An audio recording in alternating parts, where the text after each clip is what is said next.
Welcome to The Explainer. Today, we are taking a seriously fascinating journey straight into the heart of animation.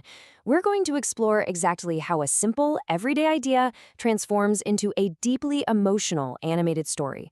We'll be tracing the entire creative pipeline, going all the way from the absolute nothingness of a blank script page through character design and right up to the final rendered product. It is an incredible process, and I am so excited to unpack the whole shebang with you. Okay, let's dive into this.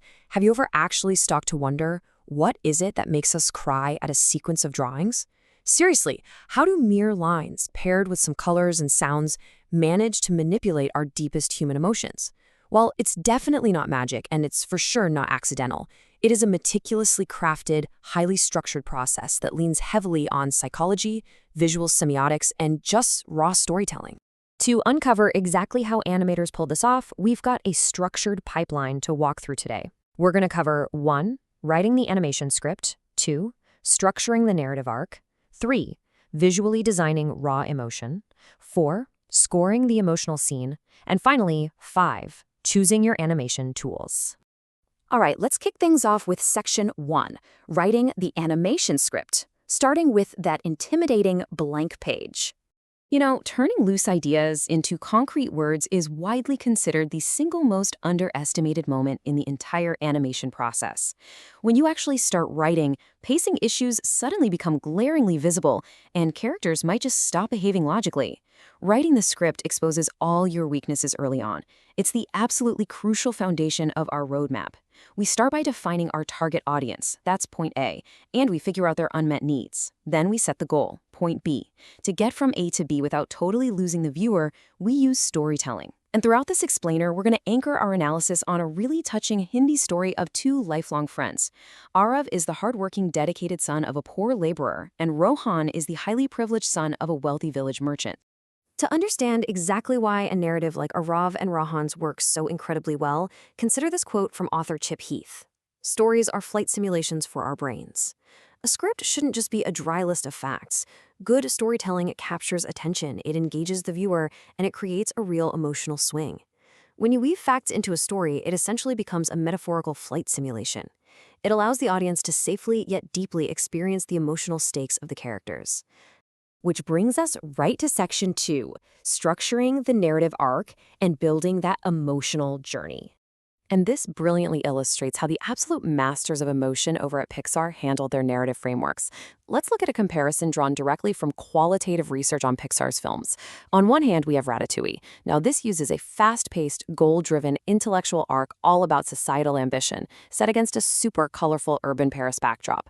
Remy the Rat literally defies convention to remake success. Contrast that with The Good Dinosaur. That film relies on a much more grounded, journey-based, instinctual growth that's deeply rooted in internal struggle, fear, and a totally untamed natural setting.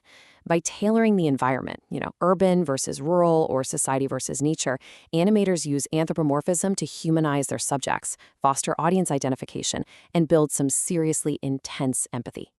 Let's move along to section 3. Visually designing raw emotion, where we translate that story into visual expression.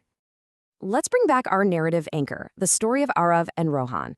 In our script, Arav desperately asks Rohan for money to buy medicine for his severely sick father. But Rohan, heavily influenced by his own father, who claims the poor are merely a burden, cruelly rejects his lifelong friend. We now have a massive, high-stakes scenario. Arav's heart is completely broken by this classist rejection.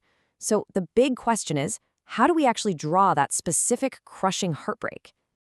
Let's walk through the progressive, physical escalation of sadness on a character's face. We don't just jump right to maximum tears. We might begin with a slight frown and tilting eyebrows, giving us a sense of passive unhappiness. As the emotion builds, the irises are actually drawn smaller, the eyes close halfway, and we add a bit of a pout. Then, to show welling tears, artists will add glassy, watery light reflections to the dark eyes and maybe flush the cheeks to show blood rushing to the face. Finally, when the emotion peaks into true, ugly crying, and let's be honest, we've all been there, the visual lines actually get looser. We draw wobbly, quivering lips, deeply furrowed brows, and streaming teardrops that physically map the curve of the cheeks. That loss of clean, firm lines visually represents the character totally losing emotional control. But wobbly visual lines alone don't complete the picture. Let's shift gears to Section 4, scoring the emotional scene, exploring the immense power of auditory perspective. To frame our audio choices, let's look at the climax of our story. Later in the tale, Rohan accidentally falls into a rapid, extremely dangerous river. The other villagers absolutely refuse to help, but without even a second of hesitation, Arav risks his own life, diving into the turbulent water to save the very friend who abandoned him. Once they're safe on the riverbank, a tearful Rohan realizes that true wealth is actually in the heart, and he deeply apologizes. This right here is our peak emotional moment. It's our true narrative crescendo. To score a powerful moment like this, composers categorize music by incredibly specific, deep moods. Notice these actual catalog track titles used for sad animations: A Death Silent Night, Melancholy Reflections, Crying Souls, and Loneliness. They don't mess around. By utilizing tracks with slow tempos, solitary instruments like a classical piano, and melancholic strings, the audio pairs absolutely perfectly with the gravity of Arav's bravery and Rohan's tearful realization. The music literally tells the audience exactly how to feel before a single word of dialogue is even spoken. Okay, so we have our script, our art style, and our deeply moving music. Now we transition to the final stage of our chronological pipeline, in Section 5, choosing your animation tools and rendering the final product.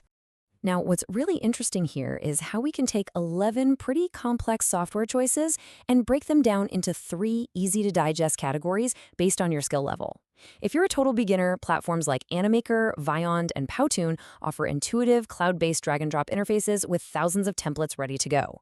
For studio-grade professionals looking for advanced rigging and large-scale project management, tools like Toon Boom, Adobe Animate, Moho, and Cell Action are the absolute industry standards. In fact, Cell Action is the powerhouse used for major shows like Peppa Pig. And hey, if you're looking for free, open-source options for traditional or hybrid animation, software like Blender with its grease pencil feature, OpenToon, which was famously used by Studio Ghibli, Synfig, and Pencil 2D provide some really incredible flexibility. And of course, we really can't talk about tools today without discussing the future.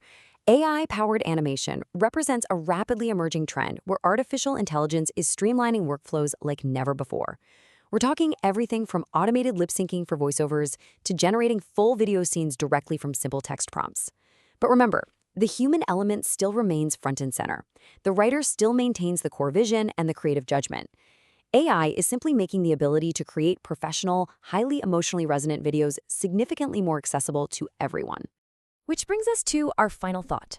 With all these incredible tools and structural frameworks right at our fingertips, we have to ask, how will technology change the way we tell our most human stories? From ancient tales passed down through generations around a fire, to modern AI-assisted digital renderings, the emotional core, the empathy, the heartbreak, the redemption, well, that remains exactly the same. The canvas is simply always evolving. I hope this explainer gave you a fantastic and structured overview of how we bring those stories to life. Keep learning, keep structuring those ideas, and I'll catch you next time.